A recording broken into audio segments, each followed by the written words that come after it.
What's up, y'all? So I am back, and Insecure came on yesterday night, and here I am Monday afternoon giving y'all my review because I crashed last night. I am so tired of doing that. You know what it was? I had to clean out that fish tank that y'all see back there. Oh shit. That y'all can see right there. And I was like, you know what? I just want to lay down for like 45 minutes before I do it. And when I woke up, it was 4 o'clock in the morning. So that's what happened to my review last night. So it's the second time I'm doing my review late. This is not the intent. Y'all know I like to get up on it. Although I haven't shown y'all that I like to get up on it. I like to get up on it, have it done by 11 o'clock, and be retweeting it for the rest of the night on Twitter, hashtag InsecureHBO, and that just did not happen. So here I am. It's 1:30 in the afternoon, and I'm here to do my review for this episode. And I don't know if I said this last week, but yeah, y'all, it's looking like Insecure is just gonna give us a bunch of random shit, a bunch of anything. You know, nothing's really gonna. There's no really deep plots or subplots, no drama, for real, for real. It's just gonna be a bunch of anything to just close out this season. This episode in particular is just, it was okay. The subject matter, see, the season so far is like a lot like season 3, where subject matter, it was good, but it just wasn't funny. Didn't really have a real drama. It was just like good content wise.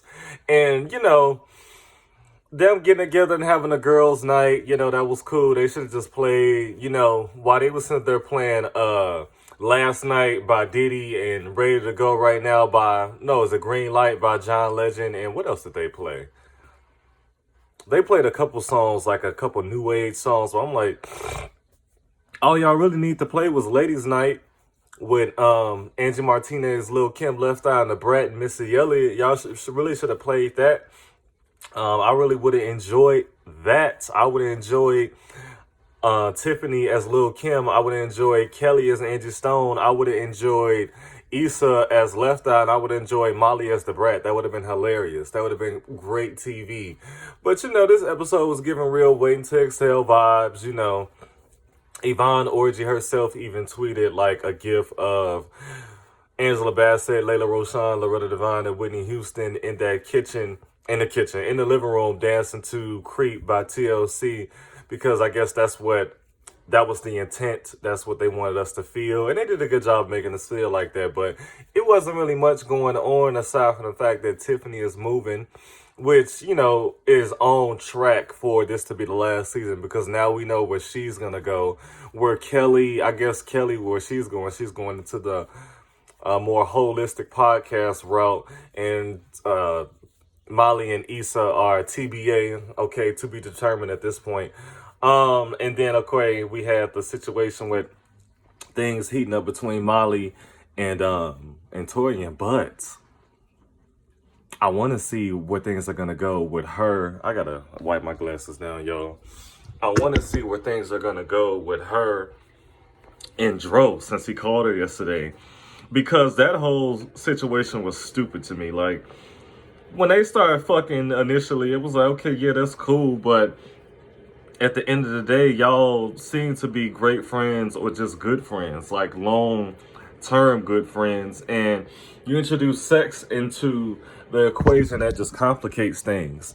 So as you see, things got so complicated that they stopped having sex and ultimately stopped being friends, which that was an error on Molly's mistake, because if she was smart, she would have just been fucking on Dro until she actually got a goddamn boyfriend. She would have been fucking on Dro until she actually finally started dating Andrew. But Molly's problem was she wanted Dro 100%. It's like, how could they even be an expectation of yours when you know that he was married? Like, that was your reservation at first, was because you didn't see yourself being with somebody who was in a marriage where there was open and closed. You do that, and then now you're just like, well, we just need to fuck, or we just gonna be friends. If that was your real friend and you actually cared about friendship, you would have just said, you know what, we don't need to be fucking anymore. We just need to be friends. So when he became a fuck boy and like started overstepping all of your boundaries, you sent his ass away, which you should have done. Like, she wasn't wrong for getting him the fuck up out of there, but it never should even gotten to that point, because she should just be like, you know what? I value our friendship more than I value having sex with you. I thought that would have been the smart thing for her to do, but she didn't do it. Now, Dro calling her about her mom, I think that's dope, but I'm curious to see where that's going to go. Hopefully, he comes back and apologizes to her. I don't know between Dro and Torian who I would rather see her with. I feel like if she gets with Torian, the dick is gonna be trash, but they're gonna get along so well. She's gonna be able to overlook his trash dick. Or if she gets back with Dro, it'll be great. Like if he actually, it'll be funny if he fucking leaves Candace, because he and Candace had a baby. It'd be interesting if he leaves Candace to be with Molly, because he'll feel like Molly's the one he let get away. But Molly telling Issa that, she wasn't trying to be no stepmom just for her to become a stepmom to Dro's baby. That would be interesting. Now, that would be some good drama for the next couple episodes. And if it happens, y'all better give my motherfucking credit. Okay? But, her and Torian, he's been calling her, texting her late at night, asking her what she's up to. Clearly interacting with her in ways that he's never interacted with her. That hug definitely did something to him. We'll see if it's for the good or for the bad. Because I don't know. With Torian, like, as they said, like, when he was introduced to the show, modesty was not his thing. So I don't know how he could be modest in a relationship. He very well may be one of those, you get with him and all of a sudden he's this, a manly man, like a dominant man. And what I say go, I'm the leader of the house. I'm the man of the household. So you're the woman. So you support me. All that kind of thing. That shit may not work for Molly. So that'll be interesting. So yeah, that was whatever. Meanwhile, Lawrence and Condola, they're getting better. They're getting along well, a lot more than they did initially at first when things were on the rocks. And it's good that they finally decided, like, yo, we do not have to. And I just don't understand with parents and co-parents, like, y'all don't have to beef at all. There's literally nothing that y'all have to beef about. Y'all are not enemies. Y'all didn't. This ain't something a third party did to y'all. Just put the two of y'all, got y'all, like, I don't understand, like, how people can, like, be enjoying each other's company, into a relationship, whatever kind of relationship it may have been, have a baby, and all of a sudden, man, I fucking hate this person. Like, that is just so stupid to me. Especially when this is somebody you have to deal with. And at least you have to deal with them, but you don't have to be with them. So if you don't have to be with them, then why the fuck are y'all still mad at each other? Like, it just does not make sense.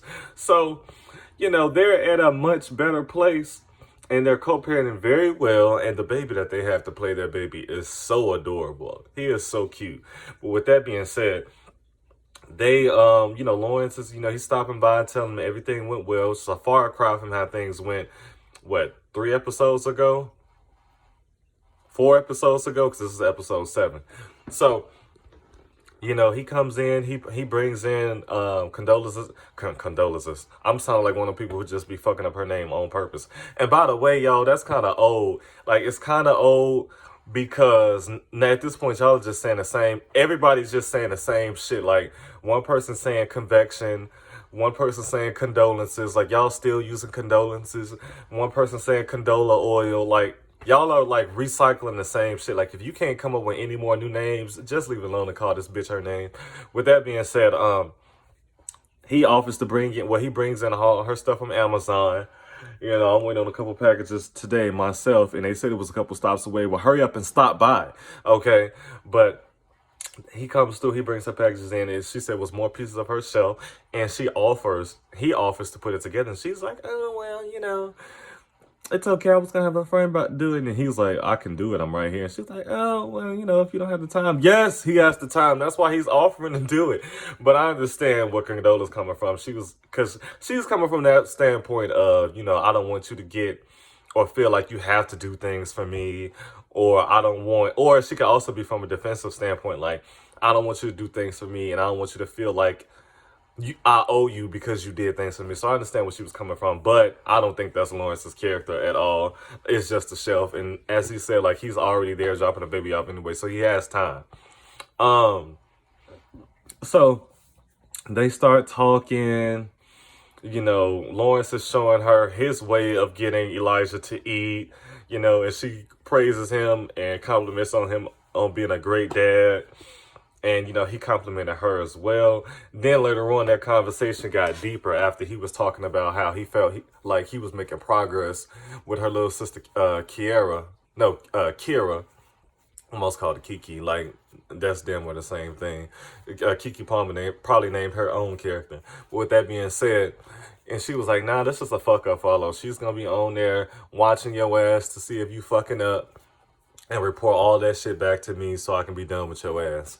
And he was like, you know, I'll take my wins wherever I can get them.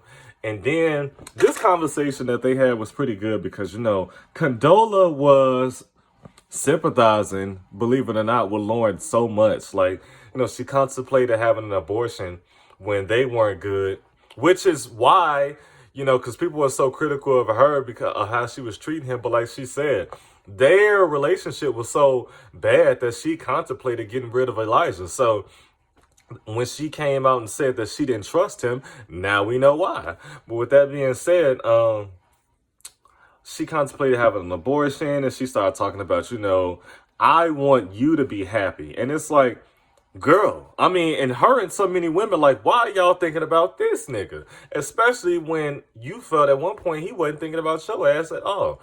Think about yourself. Like, she was really willing to make so many fucking sacrifices for this dude she wasn't even with, was never even in love with. I'm like, that is crazy. And Lawrence is reassuring her, like, no, I love Elijah. He's the best thing to have ever happened to me. And you can tell in that moment, in that kitchen, he was happy with where his life was going. Love life aside, like he was not, it seemed like he didn't have no complaints with Elijah or his co-parenting with Condola. So for her to be like, you know, I really want you to be happy. You know, I was thinking about getting abortion and all that kind of stuff. And he was like, no, I'm glad you didn't. And he, like I said, he reassured her, and it was a really dope conversation that they had. And we had a deeper look into their dynamic, which was missing before, because I know a lot of people probably watched it and like, why is she tripping on him so hard? So now we know why a couple of episodes later. Back to girls' night, you know, they're playing questions in the hat. Issa Rae on Twitter actually tweeted, you know, this was a fun game that she came with just to get into all her friends' business anonymously, which is hilarious. Like, I think that's brilliant. That's definitely something I would do.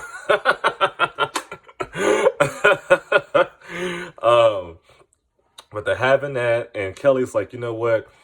Questions in the hat always leads to some deeper shit, and it was leading into some deeper shit, particularly with Issa, because Issa was getting ready to fall back into her bullshit because she's literally in limbo with Nathan over this whole I love you thing, and now she's thinking about going to talk to Lawrence, and she's like, Kelly's like, here come her bullshit. Knock, knock, here it comes. And they get a knock, knock from Trina ass, who's just retarded. That bitch needs to be evicted, but I don't want that little baby out on the street.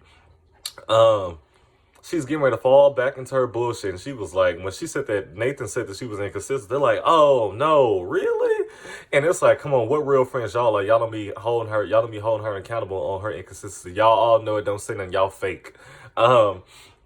But yeah, she was literally getting ready to talk to Lawrence again, feeling like she should talk to Lawrence again because she's talking about, oh, so much has happened and I ain't even talked to him, which is like, I get it. She probably should have, but the thing is, Issa didn't have to. She didn't have to say congratulations or anything like that. It would have been nice, but she didn't have to do that because when things was going up for her, he wasn't contacting her, telling her congratulations. So why she felt that way, I don't know.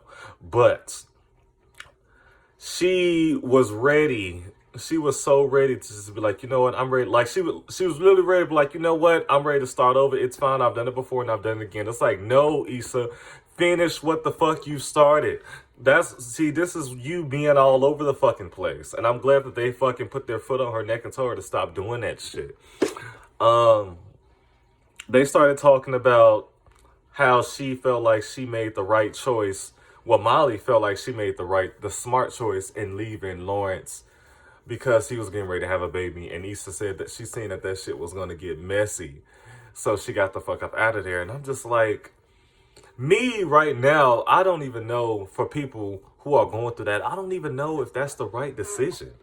I feel like it's a decision of convenience, but I don't even know if that's the right decision, because if everything is established, then I don't see how that situation could go wrong. Like, if you know that, he has to spend time over there, or if the baby has to spend time with you, then there's no need to get mad. Like, the baby is innocent in this situation. Therefore, there's no need for y'all to have arguments about anything.